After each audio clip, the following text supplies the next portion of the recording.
In 2372, Admiral Leyton's coup to overthrow the fairly elected Federation President and Council would result in the deaths of Starfleet personnel and ensured martial law was instituted on Earth. Unfortunately, these weren't his only sins. Today we will put Admiral Leyton on trial.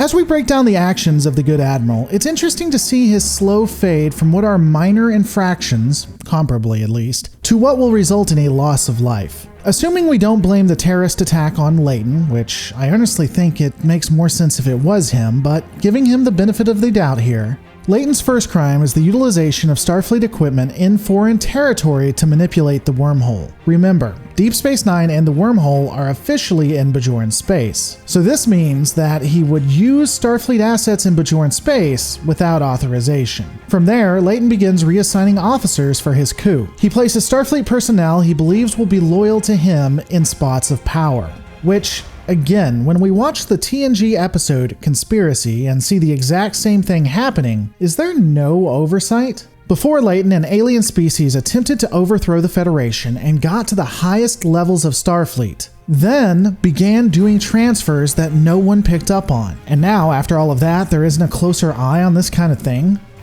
Really? Though, that said, everything up to this point is not a career ender in my opinion. At least for Starfleet. These things would go on his service record, or he might just be forgiven. We've seen captains and admirals do worse and get away with it. I mean, hell, Janeway is made an admiral. The next step, in my opinion, probably is the step that would end his career.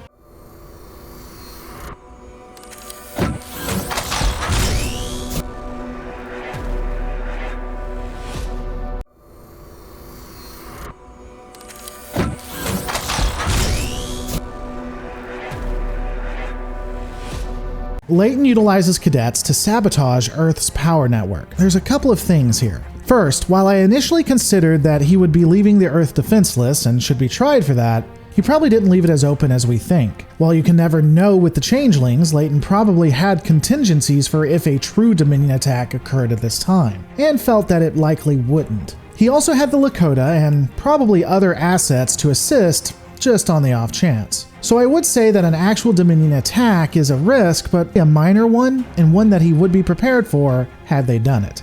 While it's never stated, it's possible that he had a way of undoing everything almost instantly, though again, that's just speculation, we can't be sure. However, focusing in, he did use cadets in an extremely risky operation. I get it, they were the best of the best for the Academy. You're sending kids into a situation with well-trained and well-armed security personnel who are already on edge with the looming Dominion threat. While Starfleet security does probably have their weapons on stun, you never know what would happen. And stun settings can kill you if the weapon is close enough. If you want to do this operation, sending cadets is stupid.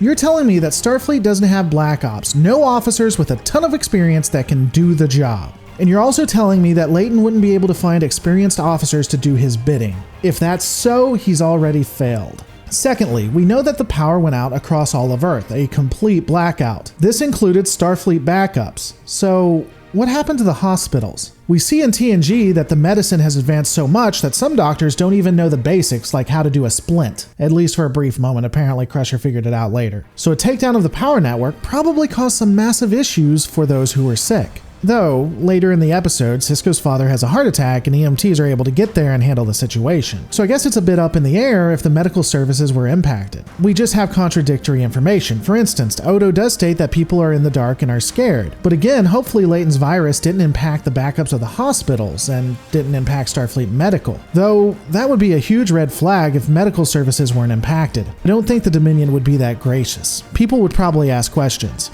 I don't know, what are your thoughts? Moving on, when Sisko is about to expose the Admiral, Leyton would have him arrested on charges of being a changeling. Let's pause a second. So Leyton concocts this big show and dance that will make Sisko appear to be a changeling. We're going to ignore the fact that Sisko doesn't act like a changeling once caught. Again, changelings attempt to escape. However, I don't expect the president to know this, so let's go this way. Instead of sitting there and taking it, why didn't Sisko make them stun him? Think about it. He tells the president he can prove he isn't a changeling. He then demands to be shot. If they don't shoot him, he rushes one of them and they utilize their phasers to stun him. If he was a changeling, he would, revert back. Him being stunned on the floor shows that Leyton is a liar. But for whatever reason, he wouldn't and would be put in jail.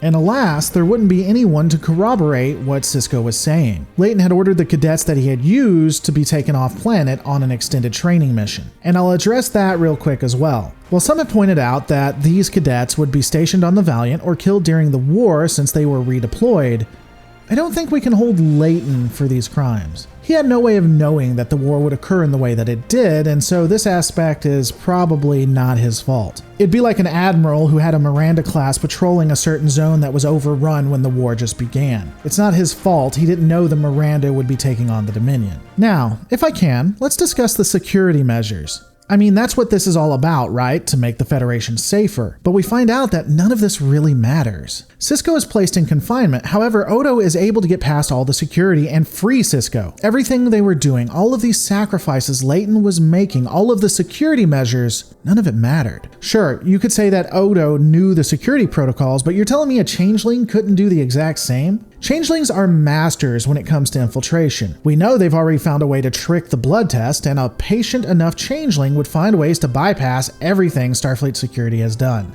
He could start out as a low-level security personnel and work his way up, learning as he went, or hell, maybe the changeling would pretend to be one of the pieces of security equipment. And this is assuming that they don't already have a mole in Starfleet security who is looking to analyze everything that has already been done. To paraphrase Sisko's father, there's not a system created that a smart man can't find a way past. So all of this, at least at a micro level, isn't even effective at stopping the very threat that Leyton is trying to stop. People are dying for a system that at a micro level isn't working. As stated, Sisko would be freed. He would confront Leyton and advise the Admiral that the Defiant was on its way to prove his guilt. Leyton already knew of this, somehow, and had ordered the Lakota, a ship that he had upgraded, to intercept the Defiant and stop it. The crew of the Lakota were told that the Defiant had been replaced with changelings, which is ridiculous. No high-level officer would believe that order unless they were incredibly stupid. We know that Starfleet security at least knew a little bit about the changelings, and this is not their modus operandi. Leyton's orders would result in deaths on both sides. Even if we tried to justify everything so far, if we said everything he did was for the greater good, he ordered one Starfleet vessel to fire on another. Everything up to this point hasn't resulted in death that we know of, but now we've truly moved into a state of civil war. Let's break down everything he was trying to do. Looking at it pragmatically, it does make some sense, save for the ordering of one ship attacking another.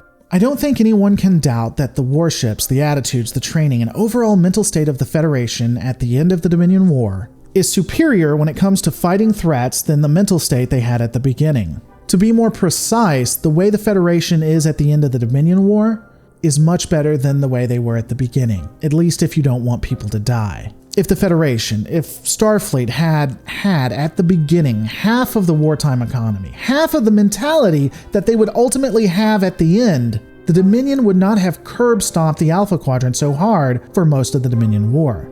Tens of thousands, if not hundreds of thousands of people may have been saved if they had looked at it more like Leyton did. And that's not the only thing.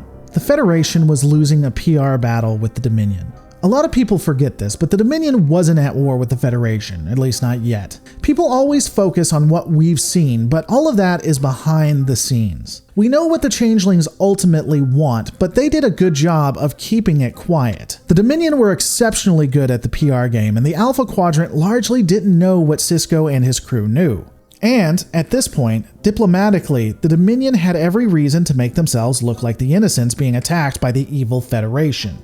The analysis I do is from a meta standpoint, not from what we see in the background and what other people wouldn't know. The Dominion, to the average Alpha Quadrant citizen, probably looked like a larger empire that just wanted to exist. And then you have all of these other Alpha Quadrant governments, the Klingon Empire, the Romulan Star Empire, the Cardassian, Starfleet, attacking them. The Dominion looks like the good guys. Now, while this may not be true in reality, it's what most people would see. And as real life tells us, you don't always have to be the good guy to look like the good guy. So while Starfleet Command may know the truth, the galaxy sees it different, and this is a PR game they are losing. And what's interesting is, while they're losing this PR game and Leyton looks to be like the ultimate bad guy in Starfleet, the oppressive nature of Starfleet that already exists isn't much better than what Leyton wants to do. Starfleet can and does demand unreasonable search and seizure of people's blood. They begin and continue martial law, apparently indefinitely, without being challenged by any civilian entities that we know of. And from what we can tell, Starfleet, the military arm, also works as the police of Earth. And that's always a great idea. There's a reason why you separate military and the police. One fights the enemy, the state. The other serves and protects the people. When the military becomes both, then the enemies of the state tend to become the people. What Sisko is claiming to protect against Leyton is basically a lie. Federation citizens have rights so long as Starfleet deems it so, and the civilians have no real recourse that we see. And we know how easy it is to overthrow the civilian government in the Trek universe. But that's a conversation for another time. In the end, I don't think Leyton was justified. He's definitely guilty, but I don't know the answer to the problem. We know that the way that the Federation will go results in the needless death of hundreds of thousands of people. I don't know the fix. I don't know how to do this without taking people's rights, and many will quote the "if you give up freedoms in the name of security, you deserve neither" quote, but that's only really effective if you're still alive at the end of the day. So that brings me to this. What would you guys do? What are your thoughts? Let me know in the comments below.